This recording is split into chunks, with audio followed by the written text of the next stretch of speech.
Geneviève Garrigos qui prend la parole. Madame la maire, mes chers collègues, un grand merci à mon collègue et ami Boris Jamet-Fournier d'avoir souligné l'activité de France-Amérique latine, une association que je connais bien et des menaces qui pèsent sur mon autre pays. Moi, je vais me concentrer sur la question des Ouïghours.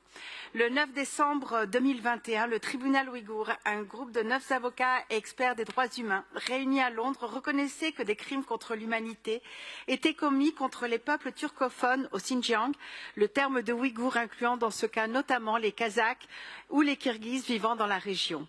Pendant 18 mois, cette instance indépendante, qui ne prononce pas de peine, a auditionné des centaines de victimes, des chercheurs, des diplomates, des associations et étudié des centaines de milliers de documents dont certains étaient inconnus jusque-là. Il est revenu à Sir Geoffrey Nice, qui fut procureur principal dans le procès de Slobodan Milosevic devant le tribunal pénal international pour l'ex-Yougoslavie, d'annoncer le verdict glaçant. La République populaire de Chine a commis un génocide en imposant des mesures de prévention des naissances destinées à détruire une partie importante des Ouïghours du Xinjiang. Stérilisation, travail forcé, torture, prélèvement d'organes. Les crimes à l'encontre des Ouïghours sont connus depuis la fin des années 90, malgré les pressions du gouvernement chinois pour faire taire les témoins, y compris en emprisonnant et torturant les membres de leur famille restés au Xinjiang.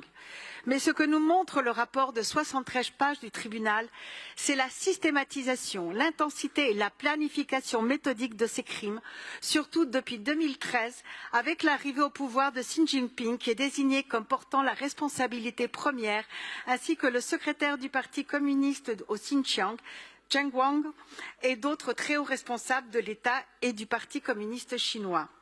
Si les génocides jusqu'alors étaient caractérisés par le meurtre de masse, le tribunal ouïghour a retenu la définition donnée à l'alinéa D de la Convention de 1948, l'entrave aux naissances, une première, comme l'a souligné la chercheuse Chloé Drieux qui a suivi les travaux du tribunal.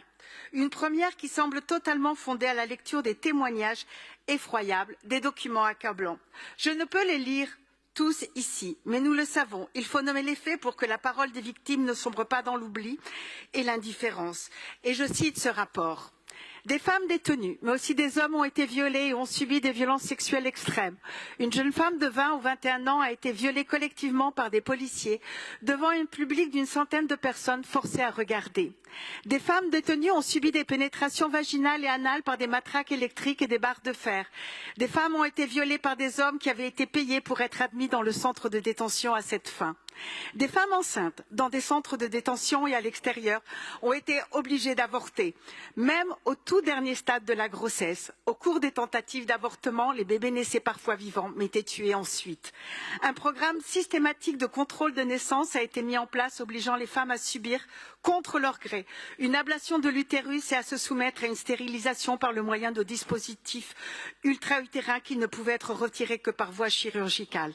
Les femmes ouïghours ont été contraintes d'épouser des hommes le refus les exposant à un risque d'emprisonnement pour elles-mêmes ou leur famille. Des enfants âgés de quelques mois seulement ont été séparés de leur famille et placés dans des orphelinats ou des internats gérés par l'État.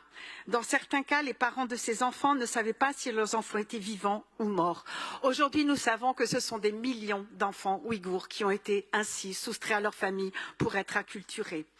En France, à l'instar d'autres parlements, à l'initiative du Parti socialiste, les députés ont adopté, il y a bientôt 2 ans, à une écrasante majorité, une résolution reconnaissant et condamnant le caractère génocidaire des violences politiques systématiques, ainsi que des crimes contre l'humanité actuellement perpétrés, je cite, par la République populaire de Chine à l'égard des Ouïghours.